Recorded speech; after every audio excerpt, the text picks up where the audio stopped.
welcome back to the ChiCast show. Today with us we have Priya Donti. She's a Ph.D. candidate in computer science and public policy at Carnegie Mellon University.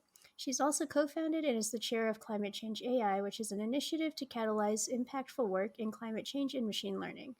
Her work focuses on machine learning for forecasting, optimization, and control in high renewable power grids. Specifically, her research explores methods to incorporate the physics and hard constraints associated with electric power systems into deep learning models. Priya is also a member of the MIT Technology Review's 2021 list of 35 Innovators Under 35 and is a recipient of the Siebel Scholarship, the U.S. Department of Energy Computational Science Graduate Fellowship, and Best Paper Awards at ICML, ACME Energy, PECI, the Duke Energy Data Analytics Symposium, and the NeurIPS workshop on AI for social good. So welcome, Priya, to ChiCast. We're very excited to have you here, and you have a very impressive bio there. So thank you for joining us today. Thanks for having me on. So to start off, can you tell us a bit about your cultural and family background?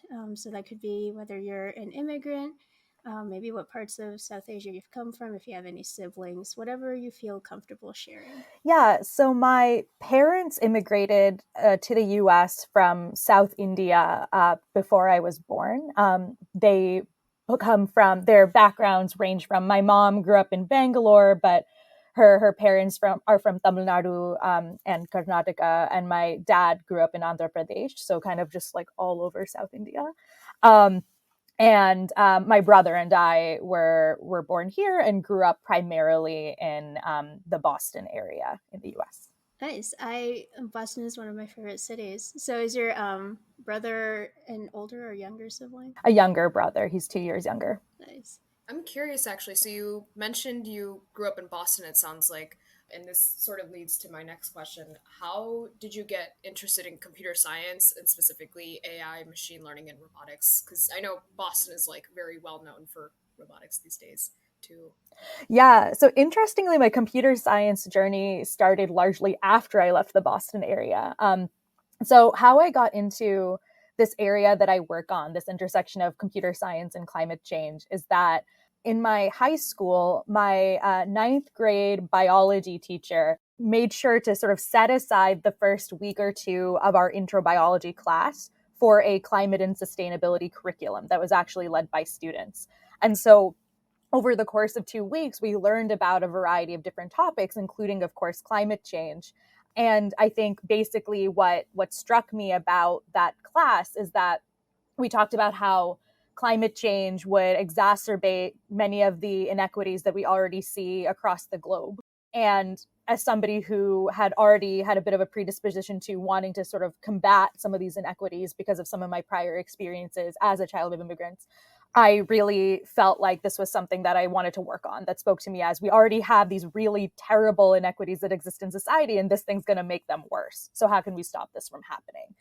And it was only after that, when I was trying to figure out how to, work on climate change, I thought I would be, maybe a chemical engineer or a materials engineer and discover, next generation solar panels in order to decarbonize the power grid.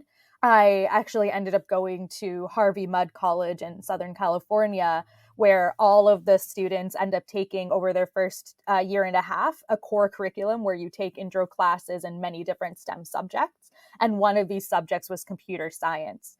And I loved my computer science class there. But interestingly, at the time, it wasn't at all clear to me how computer science and climate change actually intersected. So in some sense, I pursued a computer science major while pursuing sort of an emphasis or a minor sort of in environmental analysis, and eventually decided I would try to figure out a way to bring these together. But in some sense, my computer science journey actually started a bit later than my climate change journey. That is really cool. And I was telling Rupal this earlier that I'm very impressed by all the work you've done, especially because it's very clear that you've spent time trying to figure out what is important to you. And I mean, a lot of computer science engineers, they will go into computer science because they can work on any problem that they want. But for you, it seems like climate change is like really central to you.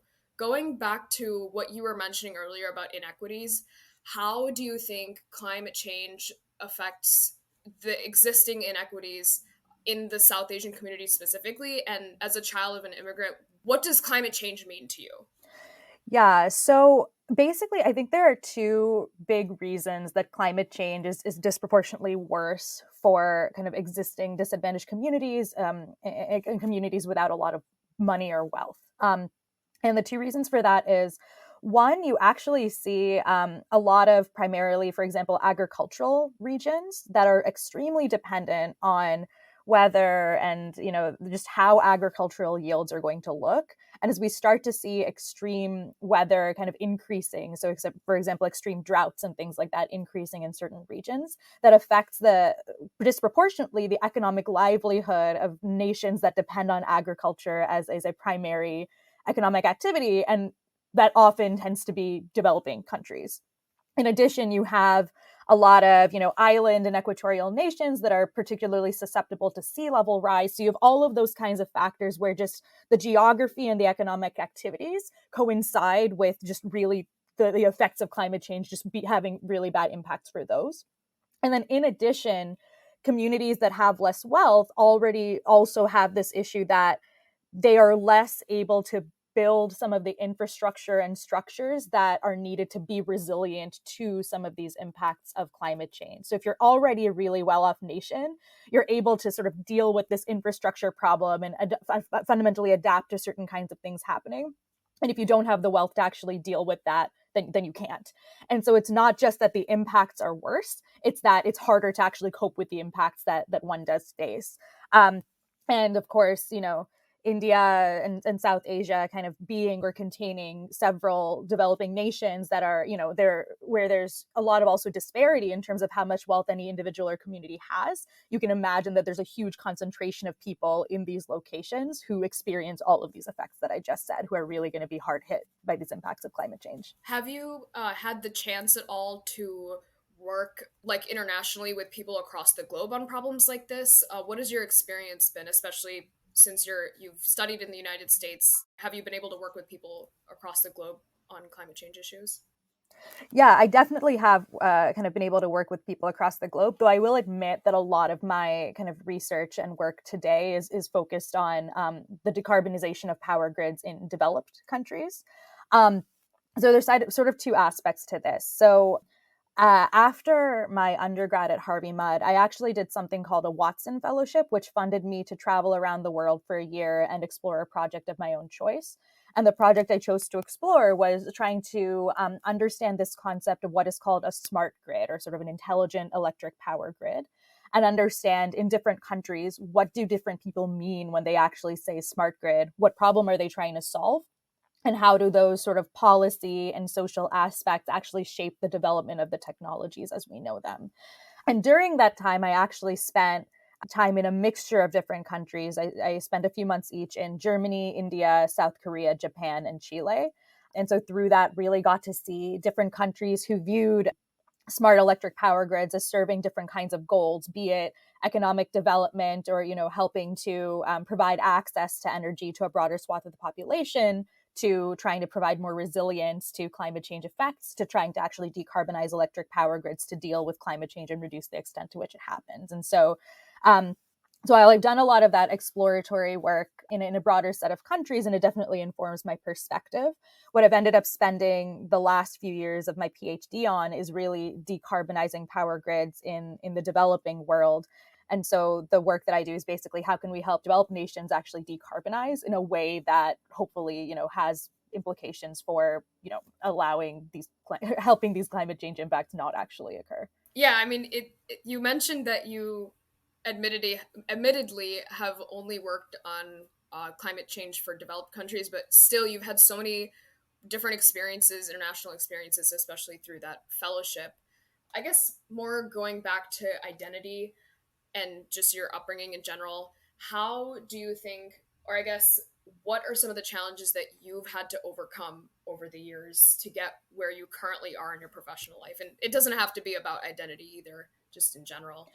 Yeah, so I guess I do want to talk about identity here for sure. So As many, right, like immigrants and children of immigrants face, I certainly have faced and continue to face my share of, microaggressions or distrust where, you're always viewed as foreign no matter what country you're in, and all of those kinds of things. But what I actually want to talk about is how I think that my identity as an immigrant, and in particular or child of an immigrant, in particular the specific type of child of an immigrant I am, has actually been a bit of a superpower that I think many of us actually share and hopefully can leverage to actually, make some good change in the world. And specifically, so the kind of child of an immigrant I am, like many but not all, but many of my South Asian counterparts are children of people who immigrated to the US to basically take on, tech or engineering jobs. And a lot of us in this class, I think we fall into this trap of saying something like, my parents came here with a couple of dollars in their pocket and really built something great. But I think what that neglects is that they came with a couple of dollars in their pocket and the huge investment that is the kind of education that allowed them to land the kind of tech or engineering job that really gave them a lot of upward mobility in the US. So I think that when thinking about like the immigrant struggle, it's often important to think about, right, like what is also the certain kind of privilege we had among other kinds of immigrants, where many South Asians and many people from other places do not necessarily actually face that kind of privilege and use our relative privilege in society to actually uplift and provide opportunities also for these groups that don't necessarily have that. So there's that aspect. And the reason I would say that also being this type of immigrant is a superpower is because you do have a lot of the privilege that allows you to engage in society in a relatively cushioned way. But at the same time, you grow up with this sort of dual perspective. You see kind of the, canonical quote unquote American society unfolding around you. And you also see a lot of kind of Indian values and Indian traditions playing out in your own life. You almost see two versions of a lot of different things playing out.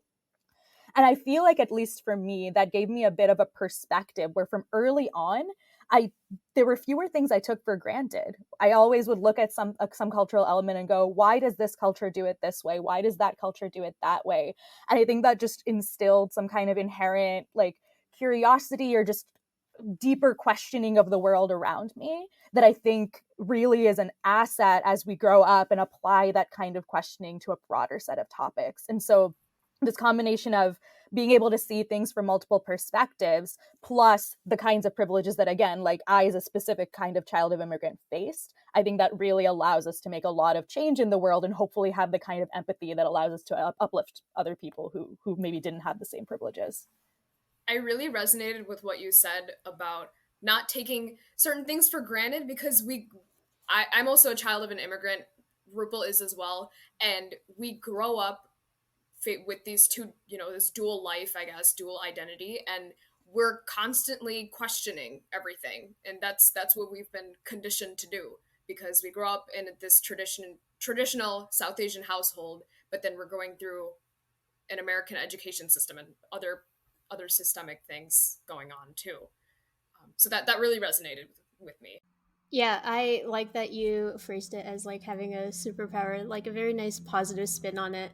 I remember growing up, one of my high school teachers, like we had done the 6 word memoirs or something like that, and hers was I am stuck in translation.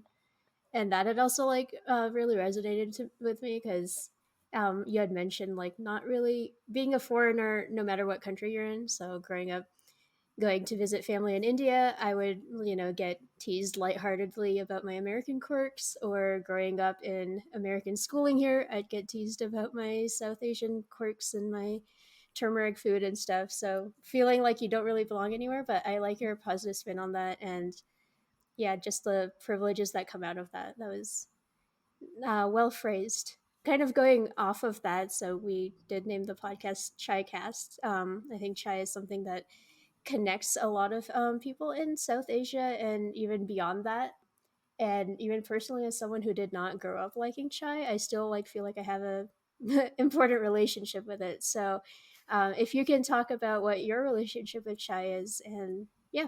Yeah. And I think like building off of this previous, discussion about almost like there being two parallel tracks in our lives, I feel like I similarly have this with chai. In some sense, on the one hand, chai is this like sugary, like watered down iced beverage that you find in a Starbucks. And that's sort of like the American side of my chai experience. And on the other side, it's like this really familial experience where I didn't necessarily grow up drinking chai frequently. Actually, one of my parents doesn't drink tea and the other one is a coffee drinker. So it really wasn't actually like a huge part of growing up.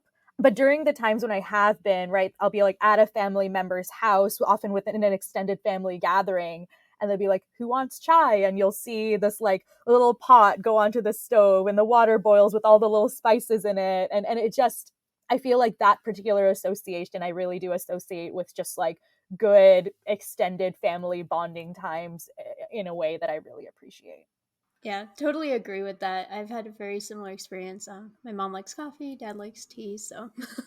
Yeah, I was about to say, so our previous guest is also South Indian and was saying that coffee is very big in South India. So is it more of that kind of thing where one of your parents drinks a lot of coffee for that reason, or is it just coffee in general? Yeah, it's a good question. I've never stepped back to think about that. But I know, yeah, my dad actually started drinking coffee at something like the age of 4. He grew up in like a large extended family, and I think they would just like hand things out, and he would just take one. And I'm not sure people noticed or cared that he was taking coffee at that young an age.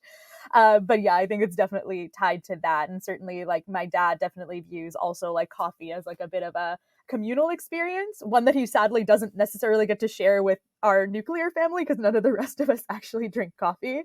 But again, like when extended family is over, I think he, takes a lot of pleasure in kind of making coffee for other people and sort of drinking it as, again, like an activity of community. And so I think similarly, like whether it is coffee or chai or whatever it is, I think there's like just a big association of community and sharing associated with these. So, kind of shifting gears a little bit to talk again about career. So, I mentioned how much I appreciate that you've been so driven towards this one mission of combating climate change. And it's very clear that you are a very socially engaged engineer.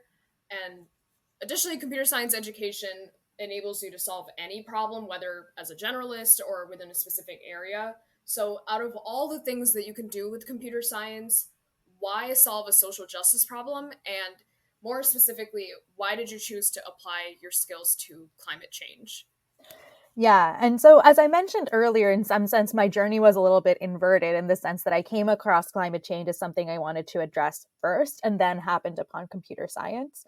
And as I mentioned earlier, right, I didn't immediately see a way to bring those two things together. But what did strike me about computer science is for sure that it basically is a field that really can cut across many other different fields and really have an impact on a lot of different spheres of our life. And I think I also really owe it to the specific kind of education I initially got in computer science that helped me appreciate that, which is at Harvey Mudd, there was actually a lot of effort to basically improve the diversity of the people who went into computer science by basically adapting the curriculum to emphasize the extent to which computer science really does cut across many different lines of inquiries. So we would do, we would learn about an exercise on like string matching or something, but it would be situated in RNA matching in biology or something like that, in a way that I think really just helped us like inherently appreciate this from computer science 101 onwards.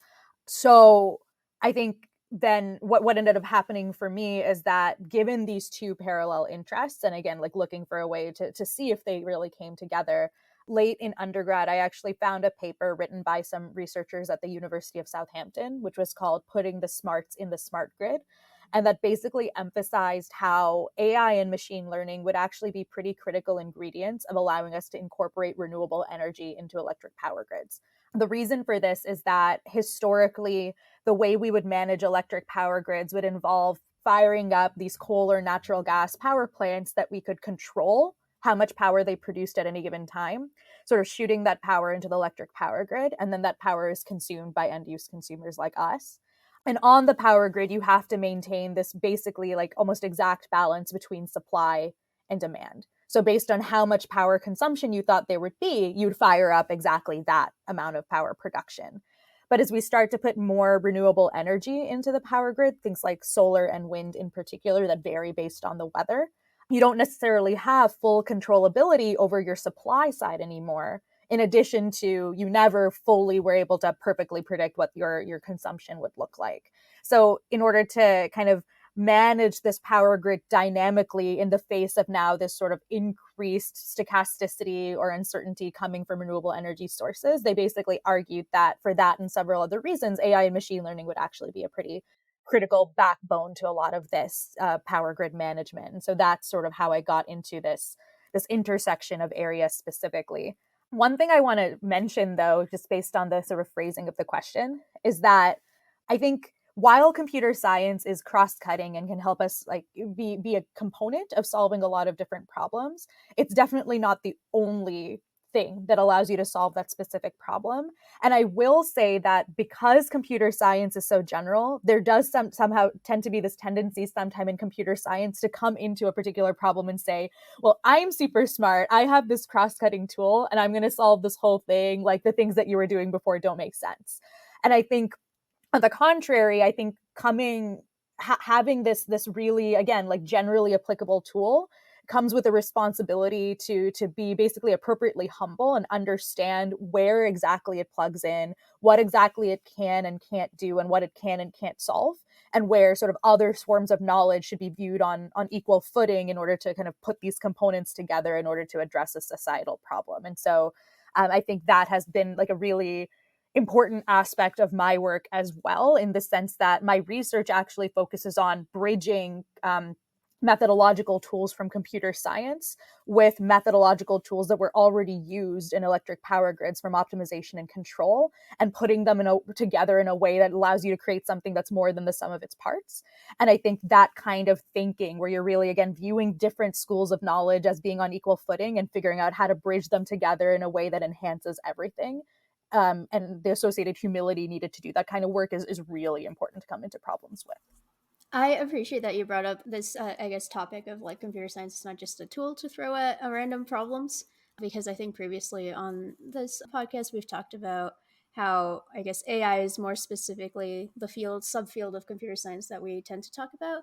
Is there can be sometimes an instinct or a tendency in industry to just throw machine learning models at different problems, even when there might be a simpler, less computationally intensive solution that can work even better and with better guarantees.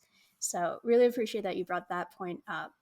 And now that you've had some, I guess, time to work on this problem, and obviously you're pretty far along in your PhD and have had time to work on AI and climate change, and you've worked on power grids and smart grids. So I was wondering if you could talk a little more about how machine learning models or AI solutions are used in that context, and if there are, I guess, other contexts apart from smart grids that you've been exposed to, how it's applicable there. Yeah, so in electric power grids, some of the big challenges that we're facing are given that, as I talked about, we're trying to incorporate more, variable or stochastic renewable energy into these power grids.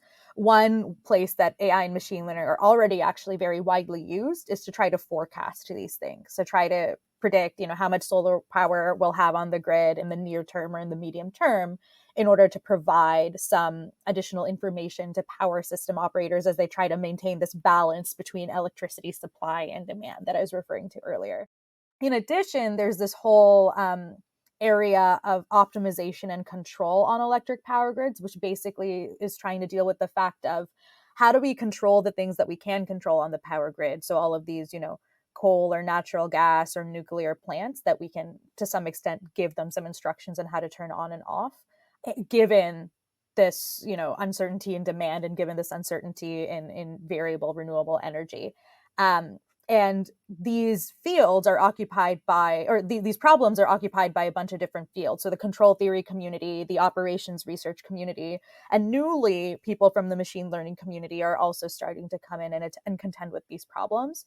But a lot of the methods are still relatively early. And so what my work does is say, can we come up with faster and more dynamic ways to optimize and control the power grid in a way that plays well with the timescales that we need to manage it at in order to accommodate more renewable energy? And how do we do this in a way that doesn't break the underlying power grid? Machine learning methods are, fundamentally, they learn from the data they're given, but that data doesn't always represent various physical or hard constraints or sort of thresholds that you can't cross. Whereas optimization and control methods traditionally are good at that. So my work basically says, how can we come up with more dynamic and faster methods that actually allow us to incorporate renewable energy while still keeping this understanding of the underlying physics and constraints that the grid has that come from optimization and control. Now, power grids are only, of course, like one part of addressing climate change. So when it comes to global greenhouse gas emissions, the sort of supply and delivery of power is roughly a quarter of greenhouse gas emissions, and emissions are coming from a lot of other places. For example, how we actually use energy in buildings or transportation and heavy industry. And there are also kind of land use related emissions. So if we cut down trees or we kind of, change the way that we're tilling soil such that it either retains or releases carbon dioxide or other things that were already stored there, various things like that. There are lots of emissions associated with like forestry and agriculture. And of course, we also need to adapt to the effects of climate change that are going to occur and bolster policy, social science, other areas that actually enable the implementation of strategies to reduce climate change or adapt to its effects. And so machine learning actually can play a role across all of these by doing things like taking big raw sources of information like satellite imagery and distilling it into things like where are all the buildings or where is deforestation happening in order to provide insight to these things. It can help with forecasting, as I mentioned before. It can help optimize various kinds of systems. And it can also help accelerate the discovery of next generation technologies. So people are using machine learning to analyze the outcomes of previous experiments they were doing to try to design the next battery, to figure out which kind of experiment they should try next in order to reduce the amount of time it takes to actually discover a battery. So you almost have this big matrix where there's a ton of different places that where you need to work on in order to contribute to climate action. And then the columns are almost like the different kinds of capabilities that machine learning can provide, whether it's like distilling information or forecasting or optimizing something. And you actually have basically like a lot of the cells in that matrix filled in, a lot of different places where these kinds of capabilities can potentially provide a service to a lot of different climate change related strategies. Yeah, that's great to hear that there's so many different, I guess, subdomains of climate change where AI can help. And so, are those problems that you talked about something that you work on with climate change AI? And I guess more generally, if you can tell us more about your work with the climate change AI organization, like what you're currently working on and what the overall goals are. Yeah, so Climate Change AI is an organization that I and many others sort of started during the course of my PhD. And what this organization tries to do is basically bring together people with different perspectives on, who maybe work on machine learning, who work on a climate change related area, who come from an industry or policy or funding perspective, to try to help them to kind of build teams to actually address various climate change related problems. And we do this in a couple of different ways, one of which is just education, trying to provide resources and materials to help people learn about this broader space. So, for example, a lot of the applications that I just talked about, they're actually detailed in a paper we wrote a few years ago called Tackling Climate Change with Machine Learning. The paper itself is a really long read, but there's also kind of interactive summaries of it available on the Climate Change AI website. But with tutorials that we're running an upcoming summer school, trying to provide basically education as to what does the intersection of AI and climate change mean, both the good, how AI can help address climate change, but also the bad, how AI is being used to accelerate applications that are bad for climate change, and also through it has its own, carbon footprint. So we try to kind of address all of that in order to basically align the use of AI with climate action as a whole. We also provide like infrastructure, quote unquote, and funding programs. So we recently ran like a $2 million grants program to fund research across different universities, with a kind of where we really encourage the researchers at these universities to have a very close partner that was in industry or an NGO or a government, where they could see their research actually being used to address a climate change problem on the ground, as a result of the project. And we also have, right, an online community platform, happy hours, various ways that we try to help people get connected. Because fundamentally, right, if you're thinking about this issue, if you're thinking about addressing climate change, in some ways it's a very social endeavor where, because you want to bring together people from very different areas, you need to meet those people. And so we try to provide those kind of open-ended venues to do that as well. And then we also actually engage with the policy world, where we try to educate policymakers as to, again, how do AI and climate change intersect, and how, as a policymaker, do you form policies to both encourage the uses of AI that actually help accelerate various climate change related strategies, but how do you also deal with, again, these other effects where AI is potentially harming or impeding various aspects of climate action through your policymaking. That's incredible work, and I think that's some very important work that the organization is doing when you're working in a field that seems very niche on one hand, like climate change and AI, but also super interdisciplinary, like you've talked about, like it touches so many different domains. So the aspects of education and distilling information seem very important there.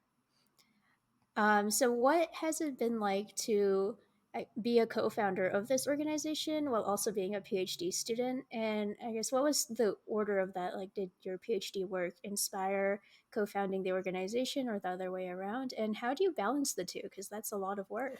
Yeah, so maybe to start with the story here. So I started my PhD after this Watson Fellowship of mine, where or again, like talking with people about power grids. I started my PhD at the intersection of these topics, basically figuring out how can you use AI to. I started with create better forecasts on the electric power grid. And so I was doing this kind of work, I started to, as you know, a few years into my PhD, started presenting this work at various workshops. So I was at a workshop at NeurIPS, one of the big machine learning conferences in 2018. And what happened is that in parallel, one of my climate change AI co-founders, David Rolnick, had been he comes from a kind of mathematics and deep learning kind of background, and he and many others had started to wonder, how can we use our skills to address climate change? So he organized a gathering kind of parallel to this NeurIPS conference and workshop, and I actually got invited to that to give a talk on my own work. So we met there, and then basically David was basically wanting to say, let's write a paper or some kind of document such that as we do this personal exploration as to how machine learning can help address climate change, other people can benefit from this exploration as well.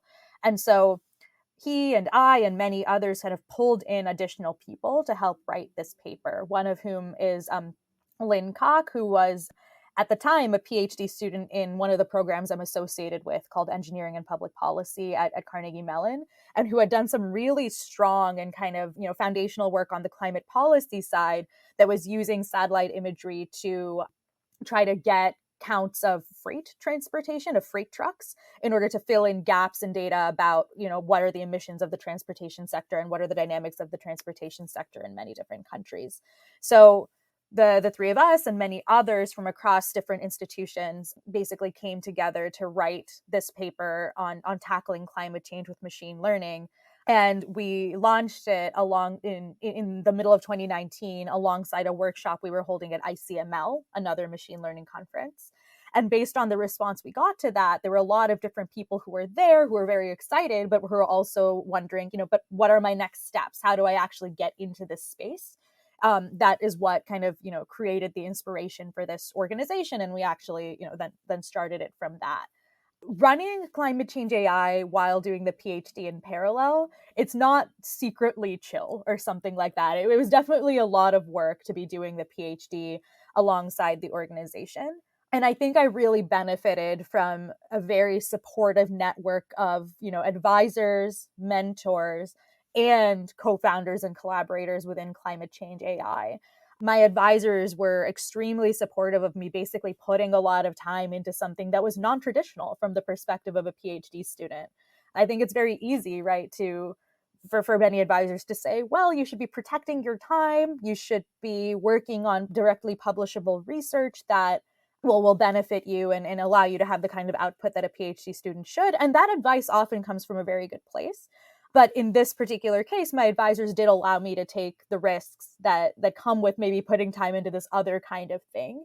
And that was really great because it meant I didn't feel like I was trying to hide certain aspects of my work from one group or another, but could really transparently iterate with both groups to understand how we could best make progress on both the PhD research and climate change AI in a way that sort of everybody was on board with. And I think the result of this is that through climate change AI, the goal is to, again, provide ways for people to make connections with other people in the community. But of course, I directly benefited from this too, in the sense that then I also started interacting with more perspectives and more people who either worked in or wanted to work in this area. And I think that really benefited my own PhD research as well. So even though initially it felt a little bit like, oh man, I'm spending some time on this thing and some time on this thing, and it feels like they're a little bit orthogonal, but I care about both of them. I think in a way they actually really ended up helping each other as well. So I guess kind of backtracking a little bit, why ultimately did you decide to pursue a PhD? And as a member of the South Asian community, what does it mean for someone like you to pursue a PhD? Yeah, so the reason I decided to pursue a PhD is because when I was an undergrad in computer science, I sort of took the advice that I also tend to give to a lot of people now, which is that you should use your internships or sort of extra, like outside of school experiences to try out different kinds of things in order to understand what you personally are motivated by, both at a high level, but also in terms of the day to day. So I specifically tried out, some internships at some tech companies. I did some research at Harvey Mudd, and I personally found that I liked the day to day of research much better, and sort of the vision associated with it much better. I like coding, but basically when I was coding for a product that maybe I thought was cool, but wasn't aligned with my personal vision and motivations in the same way, that it felt like some kind of like local happiness rather than the global happiness where I was really working towards a goal that I really cared about. And I felt that research at the time really gave me a lot of freedom to both formulate the problems that I actually cared about and then actually work towards addressing them. And in order to do research, in a lot of different cases, a PhD is something that is really, useful to have. And so that's why I decided to go that route. I will say if I were myself, but like at that stage of life again, the ecosystem around has changed a lot. So I think research would still have been a really attractive option. But now, given this huge explosion and also climate tech startups that exist today, I think that there's much more that one can do if you're someone who is a computer scientist, maybe actually really enjoys software development and wants to do software development in a way that's aligned with some broader goal. The climate tech startup is really healthy and growing. And I think that this is another route that I would have really strongly considered pursuing if that's what the ecosystem had looked like when I was initially making this choice. And then in terms of kind of what this means to me as someone who is South Asian, I think this answer for me is really closely tied to my grandmother, actually. So my mom's mom, my grandmother, growing up in India in sort of the 1930s, 40s or so, it was a time when, in many, I can't generalize to the entirety of India, it's a big place, but at least in her specific community, right, a lot of women, they were definitely, getting married, fairly early and so forth. But her dad was actually a really staunch believer in the fact that all of his children should be educated and be educated well, to the extent that actually I think at the age of 5, when all of the kids, I guess, like take their entrance exams or something like that, all of his kids placed and like really like did really well. So I think a lot of I can't remember exactly, but all of the kids started somewhere between like 3rd to 6th grade or something like that. They placed well enough on the exam to start there. And their dad basically argued for them to actually start there. So my grandmother started somewhere, I think might have been 4th grade, basically at the age of 5. And what she went ahead and got her master's for marriage related reasons. She never got her PhD. But I think when then I started going this route, she was very personally invested in making sure that I did my PhD and that I was, like, given that I had shown this inclination to want to do it, she was really, excited that I finish and hoped that I basically wouldn't get distracted in ways that allowed me to not finish. So she was always, whenever we would talk about dating life or something like that, her little worry would be like, I hope Priya's dating life doesn't stop her from finishing her PhD, because I really want her to finish her PhD and not sort of not be able to do that because of like relationship related reasons, in a way that was sort of why she couldn't do hers. So to me, it's not, of course, like what the entirety of how being South Asian, but I think this like personal family story for me really was very meaningful in thinking through like why, in addition to pursuing my goals, why from a family perspective I think it really is very meaningful to me that I am getting to do this PhD. Yeah, it's been pretty clear that you have a lot of passion and energy for climate change in AI. So, to wrap up here, what is some advice you have for our listeners, and particularly South Asians that aspire to work in the field of AI or climate change or both? Yeah, I guess I would say that I think, again, that being either a South Asian immigrant to the US or the children of South Asian immigrants, as I mentioned earlier, I think we in some ways really do have a superpower in terms of, in many cases, a lot of education and hopefully, right, a lot of empathy for basically the different kinds of experiences and resources that different groups of people come in with.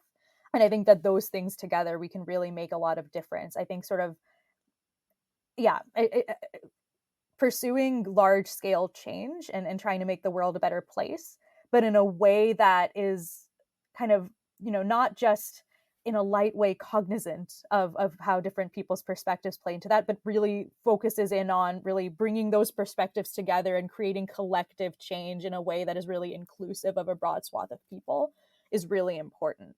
So whether your passion is AI or climate change or something else, or the intersection of the two, whatever it is, I think that using our education to create great change and bringing a lot of empathy into the situation to do that in a way that benefits a broad swath of people, not just the 3 people around us or people who are just like us, is something that I'd say is a guiding principle that a lot of us should go forward with. Totally agree. Very well phrased advice there. Thank you so much for joining us here today. Are there any other comments or closing remarks you would like No, to nothing say? in particular. Yeah, Rupal and Nisha, thanks so much for having me on.